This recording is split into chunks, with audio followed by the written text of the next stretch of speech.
டயஸ்போராக்களை திருப்திப்படுத்தவே Douglas கைது, நாமல் குற்றச்சாட்டு. சோமரத்ன ராஜபக்சவை இவ்வாறு இறுதியில் சந்திக்கும் காணாமல் போனோர் பற்றிய அலுவலக அதிகாரிகள். 2026 கல்வியாண்டு நாளை ஆரம்பம், கல்வி அமைச்சர் அறிவிப்பு. வீடுகளை இழந்தவர்களுக்கு 50 லட்சம் ரூபாய், அமைச்சர் பிமல் உறுதி. இலவச கல்வியை திரைப்படுத்துவதை வன்மையாக கண்டிக்கின்றோம், சஜித் பிரேமதாஸ். 1750 கோடி ரூபாவை மின் பாவனையாளர்கள் மீது சுமத்துவதற்காகவே மின் கட்டண அதிகரிப்பு, தயாசிரி ஜெயசேகர சுட்டிக்காட்டு. ஐக்கிய மக்கள் சக்தி மற்றும் ஐக்கிய தேசிய கட்சி இணைவு காலத்தின் தேவையாகும், நாமல் ராஜபக்ச தெரிவிப்பு. கொகுவளை துப்பாக்கிச்சூடு காரணம் வெளியானது. சதசுவின் முன்னாள் போக்குவரத்து முகாமையாளர் கைது.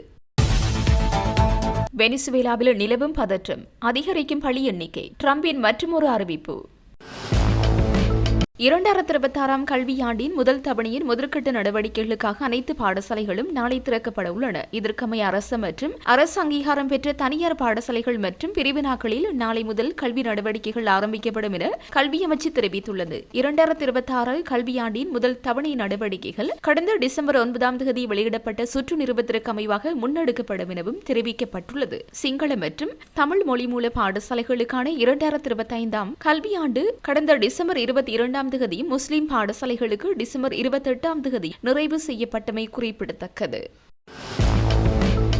டிட்பா புயலினால் வீடுகளை இழந்த குடும்பங்களுக்கு வழங்கப்படும் 50 லட்சம் ரூபாய் கொடுப்பனவை ஜனவரி மாதத்தின் முதல் 10 நாட்களுக்குள் வழங்க ஆரம்பிக்க உள்ளதாக போக்குவரத்து நெடுஞ்சாலைகள் மற்றும் நகர அபிவிருத்தி அமைச்சர் பிமல் ரத்நாயக்க தெரிவித்தார். அத்துடன் அனர்த்தம் இடம்பெற்று ஒரு மாதம் கடப்பதற்கு முன்னர் சேதமடைந்த வீதிகளில் 99% புனரமைத்து முடிக்க தமது அரசாங்கத்தால் முடிந்துள்ளதாகவும் அவர் குறிப்பிட்டார். அங்கு மேலும் கருத்து தெரிவித்த அமைச்சர், வீடுகளை முற்றாக இழந்தவர்கள் ஒருவரிடம் முடிவதற்குள் தமக்கான வீட்டை அமைத்துக் கொள்ள உதவுவதே அரசாங்கத்தின் நோக்கம் என்றும் கூறினார். எவ்வாறாயினும் வெள்ளத்தினால் பாதிக்கப்பட்ட பல பிரதேசங்களைச் சேர்ந்த மக்களும் விவசாயிகளும் தமக்கு ஏற்பட்ட சேதங்களுக்கான நஷ்டஈடு இதுவரை உரிய முறையில் கிடைக்கவில்லை என சுட்டிக்காட்டுகின்றனர். கடந்த அனர்த்தத்தின் போது மகவன் கடவல குளம் பெருக்கெடுத்ததால் வெள்ளத்தில் மூழ்கிய தமது வீடுகளுக்கு இதுவரை 25,000 ரூபாய் அடிப்படை நஷ்டஈடு கூட கிடைக்கவில்லை என மகவன் கடவல கிராம மக்கள் குற்றம் சுமத்தியுள்ளனர். வெள்ளம் காரணமாக அப்போதில் 150க்கும் மேற்பட்ட வீடுகள் நீரில் மூழ்கியிருந்தமை குறிப்பிடத்தக்கது. டயஸ்போராக்களை திருப்திப்படுத்துவதற்காகவே டக்ளஸ் கைது செய்யப்பட்டுள்ளார் என நாடாளுமன்ற உறுப்பினர் நாமல் ராஜபக்ச குற்றம் சாட்டியுள்ளார். டக்ளஸ் தேவானந்தா கைது செய்யப்பட்டு தற்போது மகர சிறைச்சாலையில் விளக்கமறியலில் வைக்கப்பட்டுள்ளார். இந்த நிலையில் EPTPயின் செயலாளர் நாயகமும் முன்னாள் அமைச்சருமான டக்ளஸ் தேவானந்தாவை நேற்று சந்தித்த பின் ஊடகங்களுக்கு கருத்து தெரிவித்த போதே அவர் இவ்வாறு கூறியுள்ளார். அவர் மேலும் தெரிவிக்கையில், அரசாங்கம் அரசியல் ரீதியாக திவாலாகி வரும் அதே வேளையில் அரசியல் அடக்குமுறையும் செயல்படுத்தப்படுகிறது. டயஸ்போராக்களை திருப்திப்படுத்துவதற்கு டக்ளஸ் கைது செய்யப்பட்டுள்ளார் என நாமல் குறிப்பிட்டுள்ளார். சீர்திருத்தம் என்ற பெயரில் இலவச கல்வியில் மனித வாழ்வியலுக்கு பொருத்தமற்ற பாலியல் கற்பிதங்களை புகுத்தி அதனை திரிவுபடுத்துவதை வன்மையாக கண்டிப்பதாக எதிர்க்கட்சித் தலைவர் சஜித் பிரேமதாஸ் தெரிவித்தார். களத்துறையில் நேற்று இடம்பெற்ற நிகழ்வொன்றில் கலந்து கொண்டு உரையாற்றும் போதே அவர் மேற்கண்டவாறு தெரிவித்தார். அங்கு அவர் மேலும் தெரிவிக்கையில், CWW கண்ணங்கரா இலவச கல்வியை அறிமுகப்படுத்தி இருந்தாலும் அது இன்றைய காலத்திற்கு ஏற்றால் போல் மாற்றியமைக்கப்பட வேண்டும். இந்த கல்வி முறைமையானது நவீனத்துவம் மற்றும் புத்தாக்க ரீதியாக சீர்திருத்தப்பட வேண்டும். செயற்கை நுண்ணறிவு உட்பட பாரிய புரட்சிகர தொழில்நுட்ப மாற்றங்கள் மிக விரைவான வேகத்தில் நடைபெற்று வரும் ஒரு தருணத்தில் இந்த மாற்றங்களுடன் நாம் மாறவில்லை என்றால் பல தசாப்தங்களுக்கு பின்தங்கிய ஒரு நாடாக நாம் மாறுவோம். அபிவிருத்தி மற்றும் முன்னேற்றத்தின் உண்மையான பலன்களை எம்மால் பெற்றுக்கொள்ள முடியாது. நமது நாட்டின் கல்வி முறைமையில் மாற்றங்கள் செய்யப்பட வேண்டும். உலகில் கல்வி முறை மாறுவதற்கு முதல் நாம் முன்னணியில் இருந்து நமது நாட்டில் இலவச கல்வியில் மாற்றங்களை வலுப்படுத்த வேண்டும். அவ்வாறு செய்யாவிட்டால் இலவச கல்வி தரம் குறைந்து தனியார் மற்றும் வெளிநாட்டு கல்வி உயர்ந்த மட்டத்திற்கு வரும். இலவச கல்வியை மாற்றியமைக்கும் செயல்முறையில் நமது மரபு, நமது நாட்டின் நாகரிகம், கலாச்சாரம் மற்றும் பாரம்பரியத்தை பாதுகாத்துக் கொள்ள வேண்டும். வரலாறு பாடத்தை கட்டாய பாடமாக ஆக்க வேண்டும். ரோபோட்டிக்ஸ் மற்றும் செயற்கை நுண்ணறிவை போலவே நாம் மூலத்தை மறந்துவிடக் கூடாது. நாகரிக மற்றும் விழுமியங்களை நாம் நமது நாட்டுக்கு தனித்துவமான கலாச்சாரம் ஒன்று காணப்படுவதனால் இந்த மாற்றங்களை நாகரிகத்தின் அடிப்படையில் செய்ய வேண்டும். இந்த கலாச்சார வடிவத்தினுள் நவீனத்துவத்தை இணைத்துக் கொள்ள வேண்டும். சீர்திருத்தம் என்ற பெயரில் இலவச கல்வியில் மனித வாழ்வியலுக்கு பொருத்தமற்ற பாலியல் கற்பிதங்களை புகுத்துவதை நாங்கள் வன்மையாக கண்டிக்கின்றோம். இலவச கல்வி என்ற போர்வையில் இதனை திரிவுபடுத்த வேண்டாம். இதற்கு வேறு கற்பிதங்களை உட்புகுத்த வேண்டாம். இது எந்த வகையிலும் நமது நாட்டுக்கு பொருந்தாது. இந்த நாகரிகமற்ற முறைமைகள் நமது நாட்டை கையேற்க போகும் எதிர்கால சந்ததியினரை முற்றிலுமாக சீரழிக்கும் செயல்களாகும். நாம் புதிய விடங்களை உச்சியிருப்பது போல, புத்தாக்கத்தை உச்சியிருப்பது போல நவீன தொழில்நுட்பத்தின் பெயரால் கல்வி முறையில் பொருத்தமற்ற பாலியல் விடய பரப்புகளை புகுத்துவதை அனுமதிக்க முடியாது. இந்த பாலியல் கல்வியை உட்புகுத்த வேண்டும் என்று கூறும் நமது நாட்டில் இலவச கல்வியை சீரழிக்கும் சதிச்சட்டத்திற்கு காரணமான தரப்பினரை வெளிக்கொணர வேண்டும். கோடிக்கணக்கான ரூபாய்களை ஒதுக்கிய போதிலும் அச்சிடப்பட்ட புத்தகங்களில் பக்கங்களை கிழித்து பாடசாலைகளுக்கு விநியோகிக்க வேண்டிய நிலை இன்று ஏற்பட்டுள்ளது. கல்வி மிகவும் முக்கியமானது என்பதால் கல்வி ஒரு நாகரிகமிக்க தலைமுறையை உருவாக்குகிறது. அது படித்த மக்களையும் அறிவு புத்திசாலித்தனம் நிறைந்த சமூகத்தையும் உருவாக்குகிறது என்று புத்தர் கூட சுட்டிக்காட்டியுள்ளார். ஆனால் இப்போது கல்வி முறையில் எமது கலாச்சாரத்தை சீரழிக்கும் மனித வாழ்வியலுக்கு பொருத்தமற்ற பாலியல் கல்வி அறிமுகப்படுத்தப்படுகிறது என்றார். மின்சார சபை உத்தியோகர்களை சுய ஓய்வு பெறச் செய்வதற்கான இந்த அரசாங்கத்தின் திட்டத்திற்காக நாட்டின் மின்பாவனையாளர்களிடமிருந்து ஒரு காலாண்டுக்கு 175 மில்லியன் ரூபாவை அறவிட தீர்மானித்துள்ளனர். அந்த வகையில் 5 ஆண்டுகளுக்கு 1750 கோடி ரூபாய் மின்பாவனையாளர்கள் மீது சுமத்தப்பட உள்ளது. இதனை அடிப்படையாக கொண்டே மீண்டும் மின் கட்டணத்தை அதிகரிப்பதற்கான யோசனை முன்வைக்கப்பட்டுள்ளதாக பாராளுமன்ற உறுப்பினர் தயாஸ்ரீ ஜெயசேகர தெரிவித்தார். குருநாகலில் நேற்று இடம்பெற்ற ஊடகவியலாளர் மாநாட்டில் மேற்கண்டவாறு தெரிவித்தார். அங்கு அவர் மேலும் தெரிவிக்கையில், மின்சார கட்டணத்தை 30 வீதத்தால் குறைப்பதாக கூறியே இந்த அரசாங்கம் ஆட்சிக்கு வந்தது. 9000 ரூபாய் கட்டணம் 6000 ரூபாவாக குறைக்கப்படும் என்றும் 6000 ரூபாய் கட்டணம் 3000 ரூபாவாக குறைக்கப்படும் என்றும் தேர்தல் மேடைகளில் ஜனாதிபதி அனுரகுமார திசாநாயக்க வாக்குறுதி அளித்திருந்தார். நாட்டில் உள்ள சுமார் 80 லட்சம் மின்பாவனையாளர்கள் இந்த பொய் வாக்குறுதிகளால் ஏமாற்றப்பட்டனர். ஆனால் தற்போது 11% மின் கட்டணத்தை அதிகரிப்பதற்கான யோசனையை இலங்கை மின்சார சபை பொது பயன்பாடுகள் ஆணைக்குழுவுக்கு அனுப்பி வைத்துள்ளது. இவ்வாறு மின் கட்டணத்தை அதிகரிக்க வேண்டியுள்ளமைக்கான காரணங்கள் பல குறிப்பிடப்பட்டுள்ளன.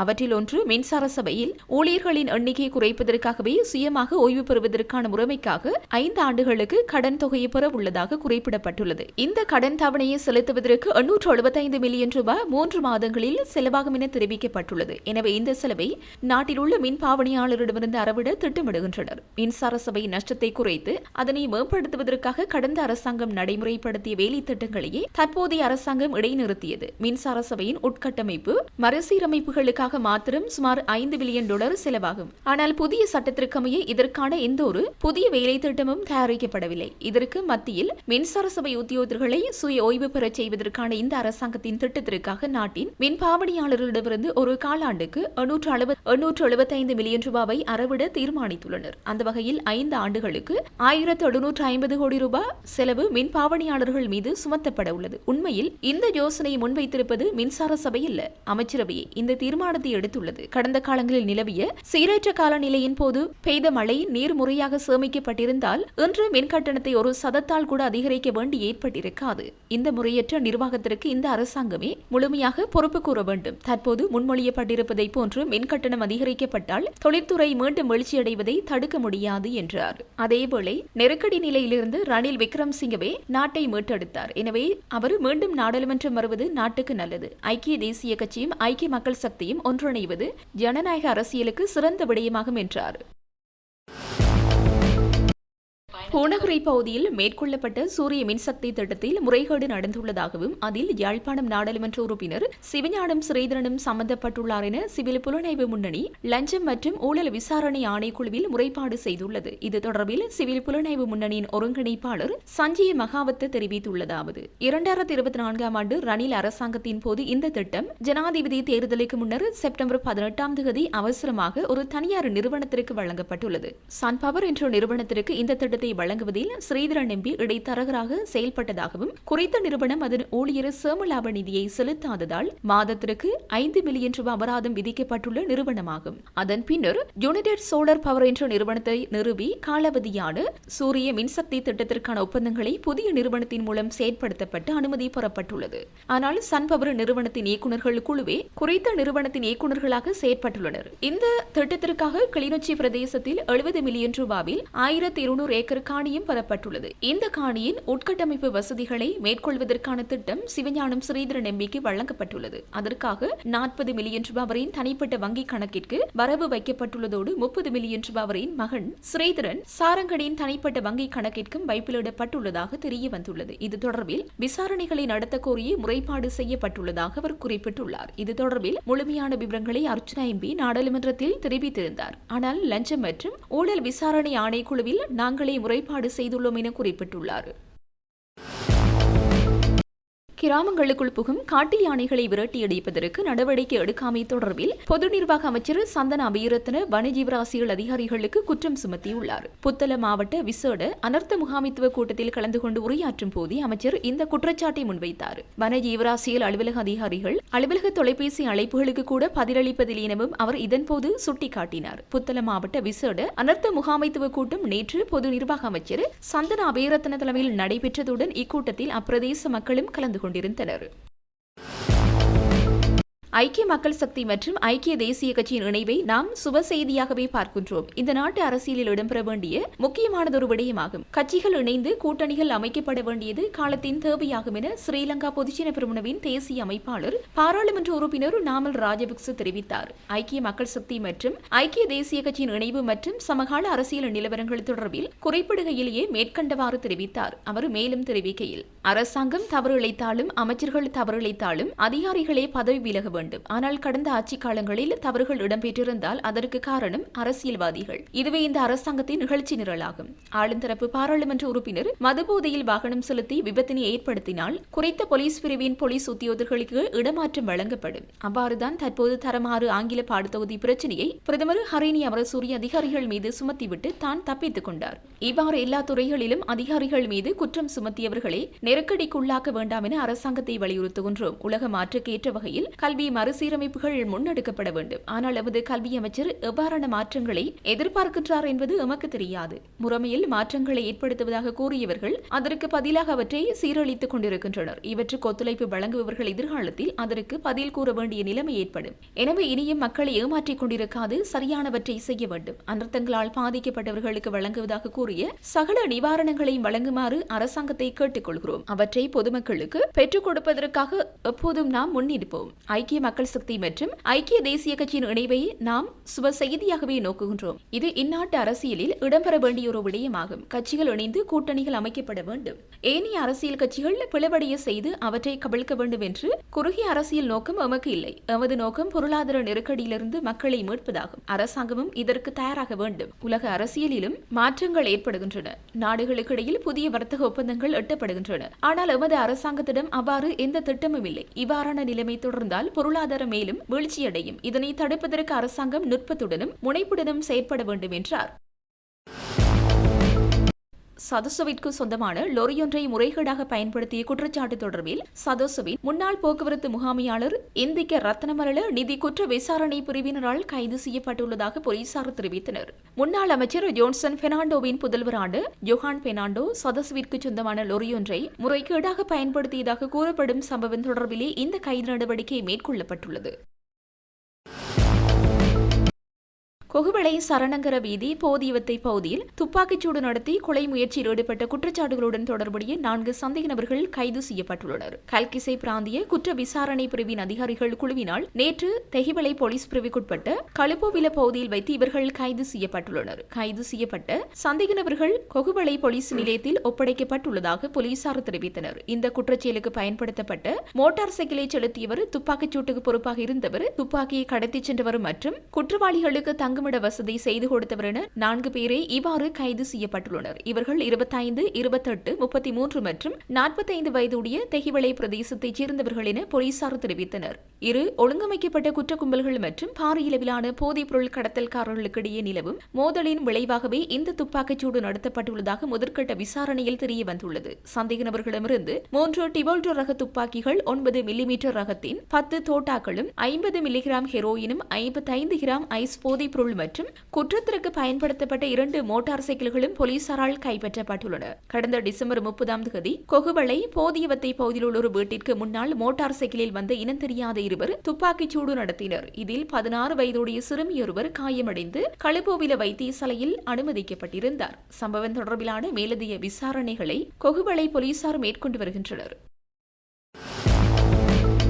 செம்மணி மனித புதைகுழி தொடர்பான மேலதிக தகவல்களை பெறும் நோக்கில் பாடசாலை மாணவி கிருஷாந்தி குமாரசாமி படுகொலை வழக்கில் பிரதான குற்றவாளியான மரண தண்டனை கைதி லான்ஸ் கோப்ரல் சோமரத்ன ராஜபக்சவை காணாமல் போனோர் பற்றிய அலுவலக அதிகாரிகள் இவ்வாறு இறுதியில் சந்திக்க உள்ளனர். பாடசாலை மாணவி கிருஷாந்தி குமாரசாமி படுகொலை வழக்கில் நீதிமன்றத்தினால் பிரதான குற்றவாளியாக பெயரிடப்பட்டு மரண தண்டனை விதிக்கப்பட்ட லான்ஸ் கோப்ரல் சோமரத்ன ராஜபக்ச அப்படுகொலை குறித்தும் செம்மணி மனித புதைகுழி விவகாரம் குறித்தும் தன்னிடம் கூறிய விடயங்களையும் உள்ளடக்கியும் இவ்விவகாரம் தொடர்பில் மீண்டும் சுயாதீன விசாரணையை கோரியும் அவரது மனைவி SC விஜய் விக்ரம ஊடாக 9/7/2025 எனும் தேதியிடப்பட்ட கடிதம் ஒன்றை ஜனாதிபதி அனுரகுமார திசாநாயக்கவுக்கு அனுப்பி வைத்திருந்தார். அதனைத் தொடர்ந்து 1996 ஆண்டு காலப்போதில் இராணுவத்தினர் யாழ்ப்பாணத்தில் இழைத்த குற்றங்கள், வலிந்து காணாமலாக்கப்பட்டவர்கள், மனித புதைகுழிகள் மற்றும் அவற்றுக்கு பொறுப்பு கூற வேண்டியவர்களின் பெயர் விவரங்கள் உள்ளிட்ட சகல உண்மைகளையும் வெளிப்படுத்துவதற்கு தயாராக இருப்பதாகவும் சோமரத்ன ராஜபக்ச அறிவித்திருந்தார். இவ்வாறானதொரு பின்னணியில் மேற்குறிப்பிட்ட விடயங்களுடன் தொடர்புடைய சில உண்மைகளையும் எதிர்வரும் காலங்களில் சாட்சியம் வழங்குவதற்கு தயாராக உள்ள விடயங்களையும் உள்ளடக்கி கடந்த அக்டோபர் மாதம் 4ஆம் தேதி வெளிக்கடை சிறைச்சாலையில் சோமரத்ன ராஜபக்ச தனது சட்டத்திரணி முன்னிலையில் சத்திய கடதாசி வழங்கியிருந்தார். அந்த சத்திய கடதாசியின் ஒரு பிரதி காணாமல் போனோர் பற்றிய அலுவலகத்திற்கு அனுப்பி வைக்கப்பட்டதுடன் மேலதிக 2 பிரதிகள் ஐக்கிய நாடுகள் மனித உரிமைகள் உயர்ஸ்தானிகர் வோல்கர் டர்க்கிடமும் உயர்ஸ்தானிகர் அலுவலகத்தின் கீழ் இயங்கி வரும் இலங்கை தொடர்பான பொறுப்பு குரல் செயற்திட்டத்தின் அதிகாரிகளிடமும் கையளிக்கப்பட்டன. இவ்வாறானதொரு பின்னணியில் ஏற்கனவே கடந்த ஆகஸ்ட் மாதம் 18ஆம் தேதி சோமரத்ன ராஜபக்ச விலைக்கடை சிறைச்சாலைக்கு சென்று சந்தித்த காணாமல் போனோர் பற்றிய அலுவலகத்தின் அதிகாரிகள் கடந்த நவம்பர் மாதம் 26 அல்லது 27ஆம் தேதி மீண்டும் அவரை சந்திப்பதற்கு சிறைச்சாலைகள் ஆணையாளரிடம் அனுமதி கோரியிருந்தனர். இருப்பினும் டிட்பா சூறாவளி அடுத்து அச்சந்திப்புக்கான அனுமதி வழங்காமல் தாமதமடைந்த நிலையில் இச்சந்திப்பு இவ்வாறு இறுதியில் நடைபெற உள்ளது. அமெரிக்க ராணுவத்தின் தாக்குதல்களில் குறைந்தது 40 வெளிவிகார வீரர்கள் மற்றும் பொதுமக்கள் கொல்லப்பட்டதாக வெளிநாட்டு ஊடகங்கள் செய்தி வெளியிட்டுள்ளன. வெனிசுலாவின் மூத்த அதிகாரியை மேற்கோள் காட்டி வெளிநாட்டு ஊடகங்கள் செய்தி வெளியிட்டுள்ளன. இதற்கிடையில் அமெரிக்காவில் கைது செய்யப்பட்ட வெனிசுலா அதிபர் நிக்கோலஸ் மதுரோ மற்றும் அவரது மனைவி பெருநகரத்தில் உள்ள ஒரு தடுப்பு மையத்திற்கு கொண்டு செல்லப்பட்டுள்ளனர். வெனிசுலாவில் அமெரிக்க ராணுவ நடவடிக்கை மற்றும் வெனிசுலாவின் எதிர்காலம் குறித்து விவாதிக்க ஐக்கிய நாடுகள் பாதுகாப்பு கவுன்சில் நாளை அவசர கூட்டத்தை கூட்டியுள்ளதாக வெளிநாட்டு ஊடகங்கள் செய்தி வெளியிட்டுள்ளன.